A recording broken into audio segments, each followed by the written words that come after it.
डरपोक हो, किसी ने मेरा साथ नहीं दिया। तुम सब देखते रह गए कैसे वो जालिम चील मेरी सुनहरी को उठा कर ले गया। किसी ने भी मेरी कोई मदद नहीं की। ये आज बुरा समय मुझ पर आया है। देखना, ये कल किसी और पर भी आ सकता है। लेकिन मेरी बात तुम सब गौर से सुन लो। मैं जाऊंगी, मैं पहाड़ों की तरफ जरूर जाऊंगी।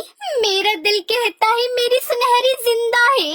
मैं अपनी सुनहरी को वापस लेकर ही आऊंगी। क्या हो गया है टुनटुनी चिड़िया? क्या कभी ऐसा हुआ है कि चील किसी बच्चे को उठाकर लेकर गया हो और वो जिंदा सलामत वापस आया हो? लेकिन कालू भैया, मेरी ममता इस बात को तस्लीम नहीं करती। मैं अपनी सुनहरी को वापस लेकर जरूर आऊंगी। लगता है टुनटुनी चिड़िया पर गहरा असर हुआ है, इसलिए इसकी सोच काम नहीं कर रही है। अब हम क्या कर सकते हैं? वो जिद पर है, बेहतर है इसे न रोका जाए।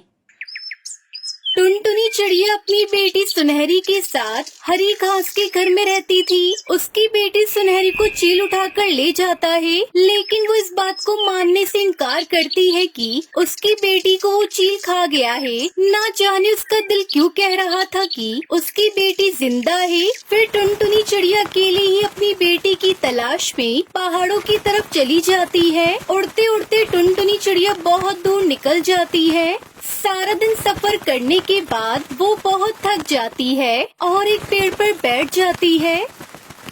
हे ऊपर वाले, मैं क्या करूं? मैं थक गई हूँ। सुबह से अपनी बेटी को ढूंढ रही हूँ, शाम होने को आई है। इस जंगल में तो मैं किसी को भी नहीं जानती। अब मैं कहाँ रहूंगी? क्योंकि जब तक मुझे मेरी बेटी नहीं मिल जाती तब तक मैं यहाँ से नहीं जाऊंगी। ये कहते हुए तभी उसकी नजर नीचे पड़ी हरी घास पर पड़ती है। अरे हाँ, मुझे याद आया, मेरी माँ ने मुझे घास के घोंसले बनाने सिखाए थे। क्यों ना मैं हरी घास का घोंसला बना लूं?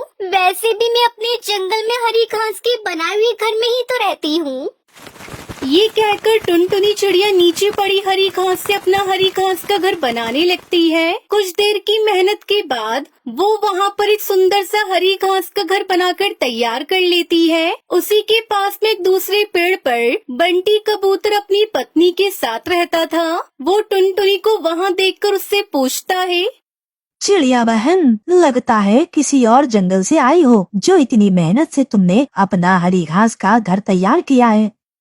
हाँ कबूतर भैया, मैं साथ वाले जंगल से आई हूँ। आज सुबह जालिम चील मेरी नन्ही बच्ची को उठा कर ले गया, इसलिए मैं अपनी बेटी की तलाश में पहाड़ों की तरफ जा रही हूँ। पर मैं बहुत थक गई हूँ और मेरे पास रहने के लिए कोई ठिकाना नहीं था, इसलिए मैंने अपने लिए घास का घर तैयार कर लिया।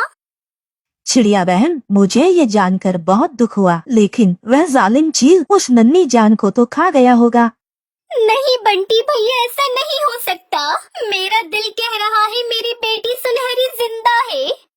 चिड़िया बहन, काश ऐसा ही हो। इस जंगल में एक जालिम चील रहता है, वो कुछ दिनों पहले मेरे बच्चों को भी ले गया है। ऐसा करे बंटी भैया, आप मेरे साथ मेरे हरी घास के घर में चले, ताकि आप उस जालिम चील को ढूंढने में मेरी मदद कर सके। फिर बंटी कबूतर अपनी पत्नी बबली कबूतरी के साथ टुनटुनी चिड़िया के हरी घास के घर में चला जाता है।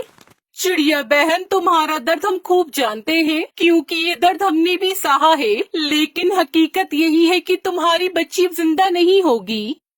प्लीज ऐसा ना कहिए, मेरा दिल कहता है मेरी बेटी जिंदा है। चिड़िया बहन, अगर आपकी बेटी जिंदा भी हो तो उसे कैसे बचाएंगे आप? आप कैसे उस जालिम चील का मुकाबला करेंगी?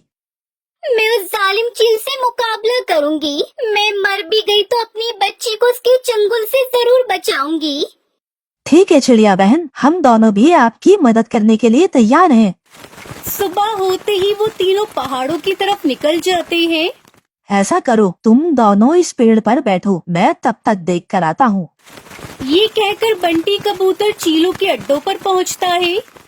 अरे ये क्या, यह मैं क्या देख रहा हूँ? सच में उस चिड़िया का बच्चा जिंदा है। मुझे उस चिड़िया को बताना होगा। बंटी कबूतर जल्दी से वापस आता है। चिड़िया बहन, तुम्हारी ममता सच्ची थी। मुझे तो खुद अपनी आंखों पर यकीन नहीं आ रहा। तुम्हारी बेटी जिंदा है। मैंने खुद अपनी आंखों से देखा। वहाँ 2 चील बैठे हैं। चलो हम छुपकर उसके पास चलते हैं। ये कहकर वो तीनों चुपके से वहाँ आते हैं। वो देखो, मेरी बेटी जिंदा है। चिड़िया बहन आहिस्ता बोलो, वो हमारी बात ना सुन ले। फिर बंटी कबूतर टुनटुनी चिड़िया बबली कबूतर को एक प्लान बताता है। उसके बाद वो बंटी कबूतर चीलों के पास जाता है। बेशर्म जालिम चील, किसी के बच्चे की जान लेकर अपने बच्चे को शिकार सिखा रही हो। यह कितनी गलत बात है। हे कबूतर, तुम्हारी हिम्मत कैसे हुई मेरे इलाके में आने की? लगता है अपने बच्चे की मौत का दर्द भूल गए हो, जो आज आए हो अपनी जान गंवाने। रुको, मैं तुम्हें अभी मजा चखाता हूँ। ऐसा कहते हुए जालिम चील बंटी पर हमला करने के लिए आगे बढ़ता है। जैसे ही वो कबूतर के पास आता है, बंटी वहाँ से उड़ जाता है। तभी टुनटुनी चिड़िया बबली कबूतरी उस पर पत्थर फेंक देती है, जो सीधा जाकर चील के सर पर लगता है और वो चील वहीं मर जाता है। बाकी के चील डर के मारे वहाँ से भाग जाते हैं। मेरी बेटी सुनहरी, तुम ठीक तो हो ना? टुनटुनी, हमें गर्व है तुम्हारी ममता पर। जो तुमने किया वो हम भी ना कर पाए। मैं बहुत खुश हूँ। बंटी भैया, बबली बहन, मैं ये सब आप दोनों के बिना नहीं कर पाती। इसलिए मैंने जो हरी घास का घर बनाया है, मैं चाहती हूँ आप दोनों उस घर में रहें, क्योंकि गर्मी का मौसम आने वाला है। आपको हरी घास के घर में बहुत ठंडक महसूस होगी। फिर टुनटुनी चिड़िया अपनी सुनहरी को लेकर वहाँ से चली जाती है। टुनटुनी चिड़िया के दिल को सुकून मिल गया था। वो जल्दी अपने जंगल वापस आ जाती है। अरे टुनटुनी चिड़िया, हमें तो अपनी आंखों पर विश्वास ही नहीं हो रहा कि तुम वापस आ गई हो। हमें तो लगता था कि तुम भी जान से जाओगी, लेकिन तुम तो अपनी बेटी को भी साथ ले आई हो। कालू भैया, मैं सिर्फ अपनी बेटी को ही वापस नहीं लेकर आई, बल्कि मैं जालिम चील को भी मार कर आई हूँ, ताकि वो किसी और बच्चे को ना उठा सके। ये कहकर टुनटुनी चिड़िया वहाँ से चली जाती है और अपनी बेटी सुनहरी के साथ खुशी खुशी अपने हरी घास के घर में रहने लगती है।